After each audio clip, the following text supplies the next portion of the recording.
Grammar Girl here. I'm Mignon Fogarty, your friendly guide to the English language. Today, I have a penny for your thoughts, and then we'll look at how procrastination has changed language. But first, things are going well with the Grammarpaloozians over on Patreon. Thank you so much to everyone who has signed up to support this show. They got a surprise full-size crossword puzzle last week that you can still access if you sign up now. It's a great way to help, and you get all kinds of fun extras. Visit patreon.com/grammargirl to see your options. This next segment is by Karen Lundy. My friend told me just the other day she spotted a sign at her favorite coffee stand encouraging customers to pay with exact change or with credit or debit card due to a penny shortage. Signs like those might become more and more familiar in 2026. If you've been following the headlines, you know that the U.S. Treasury officially stopped minting pennies on November 12, 2025. After 232 years in existence, the humble 1-cent coin is officially sunsetting, although it is still legal tender. In episode 1118, we talked about dime idioms, like stopping on a dime and dropping a dime. Well, today, in honor of the penny's retirement, we're going to look at the other side of the coin, or at least another type of coin. It may be the end of an era for the penny, but we're sure to still be talking about pennies for years to come. Plenty of phrases have outlived the objects or actions they describe. After all, we still hang up the phone, even though all we do now is push a button. First, have you ever had a problem that just would not go away, or an annoying acquaintance who kept showing up at your door? You might say, a bad penny always turns up. Well, the term bad penny is really old, going back to medieval times. And okay, I can hear the history buffs screaming, wait a minute, the U.S. Mint didn't start striking pennies until 1793. Well, that's absolutely right. But the word penny is much older than the United States. It comes from the Old English pennig, and the British have been using pennies for more than 1,000 years. We Americans just borrowed the name for our 1-cent coin. So back in medieval England, coins were made of precious metals like silver.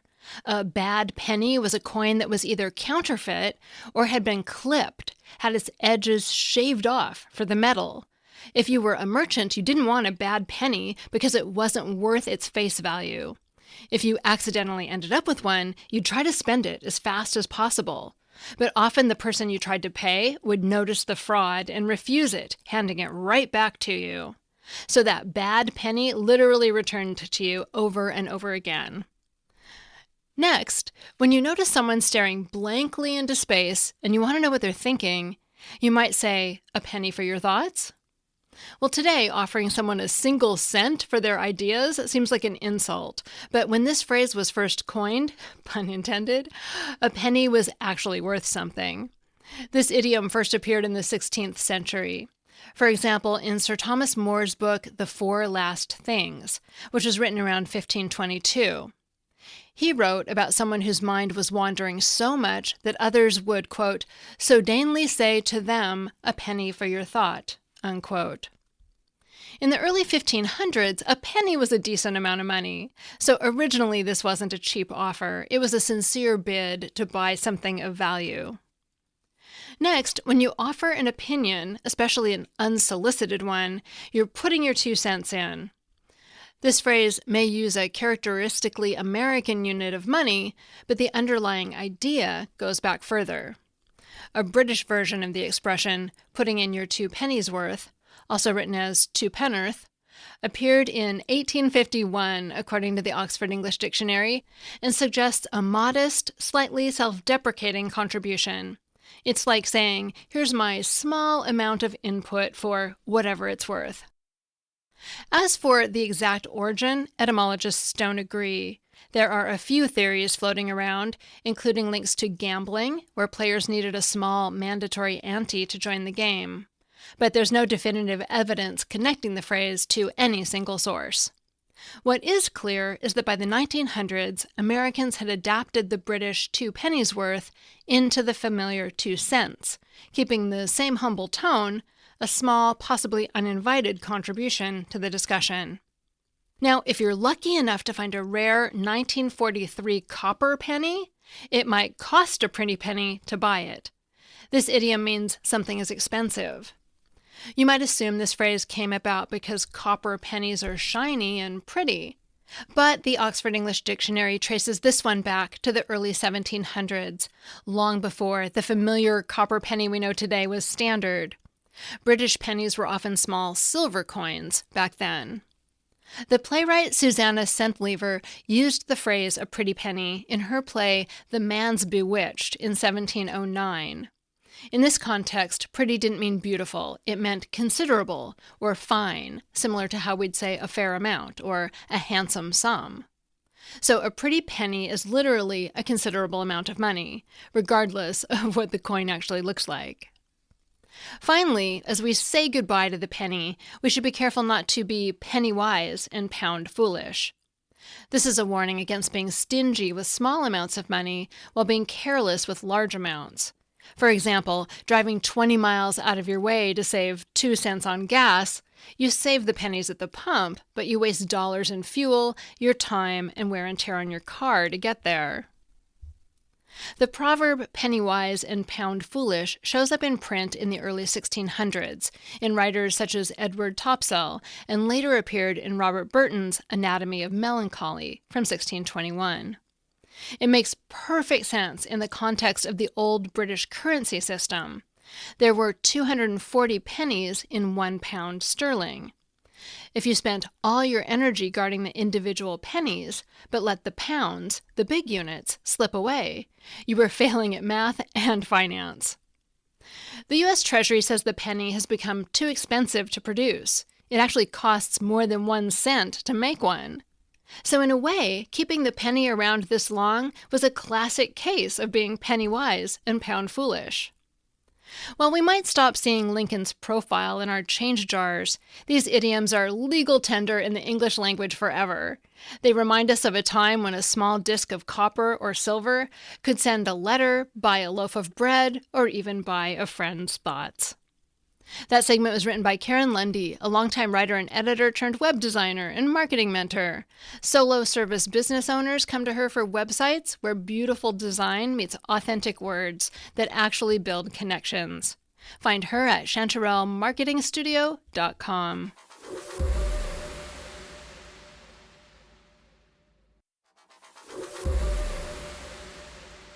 This next segment is by Valerie Friedland.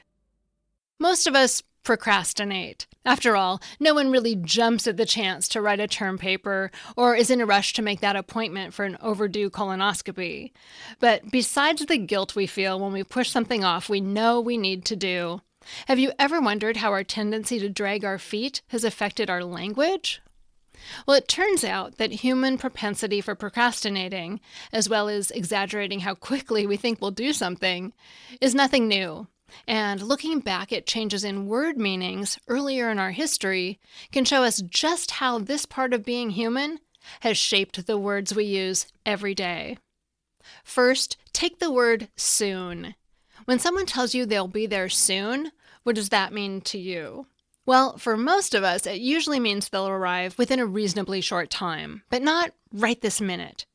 In fact, if you showed up on my doorstep immediately, I might even be a bit annoyed since I had anticipated having little time to clean up my messy kitchen.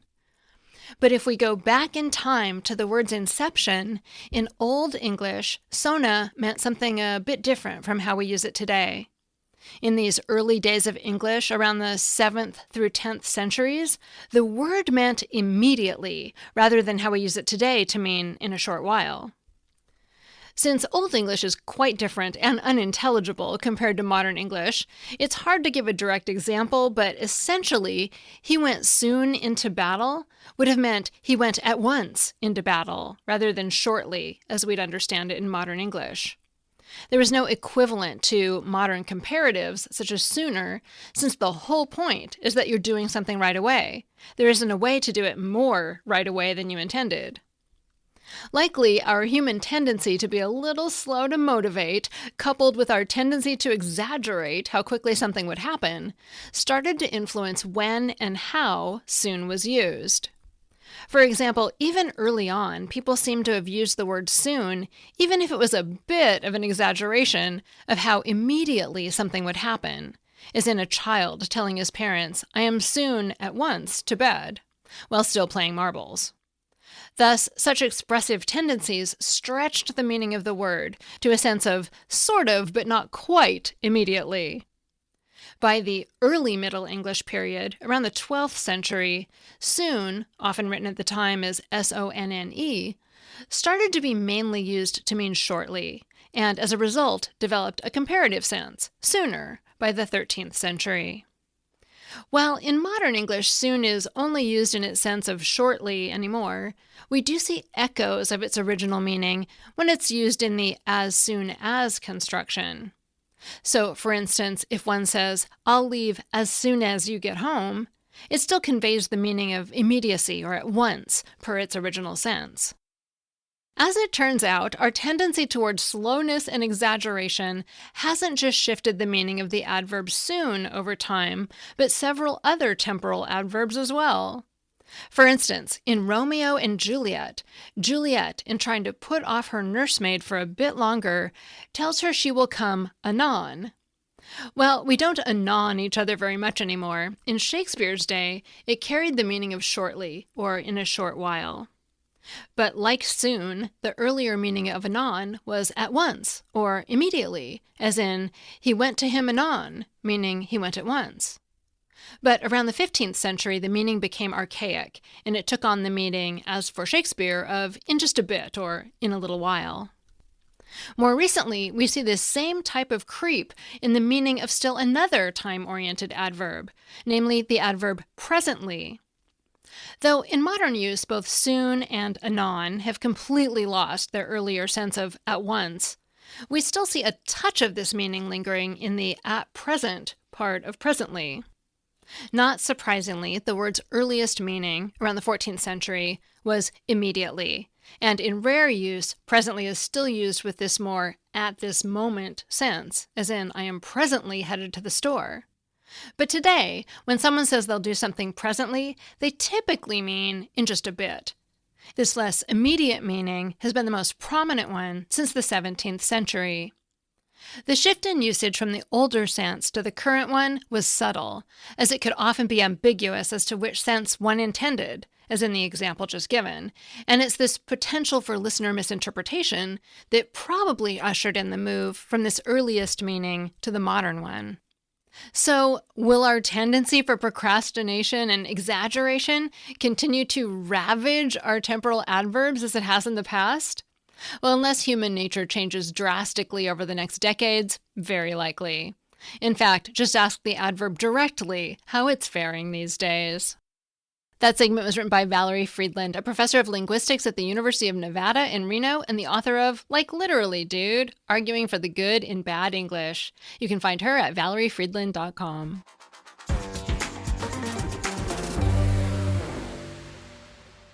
Finally, I have a FAMILECT story from Paul. Hello, Mignon. When one of us was driving and we would get lost, my dad would always say, "Another Tanner tour." And none of us knew what the origin of that was, but Tanner was a bus tour company in a sightseeing company in Los Angeles in the 1940s and 50s. Thanks, Paul. I wondered whether another Tanner tour might have been a catchphrase the company used in its advertising, so I went looking for old ads. I found some old Tanner brochures on eBay, and none of them seemed to use that phrase. But if you'd like to see them, just for fun, I put a link in the show notes. If you want to share the story of your FAMILECT, a special word or phrase you use with your family, leave a message on the voicemail line or record a message on Speakpipe. You'll find the information for both of those in the show notes. Grammar Girl is a Quick and Dirty Tips podcast. Thanks to Rebekah Sebastian and Nat Hoops in marketing, Dan Feierabend in audio, Morgan Christianson in advertising, and Holly Hutchings, director of podcasts, who's currently reading The Wedding People. And I'm Mignon Fogarty, better known as Grammar Girl. That's all. Thanks for listening.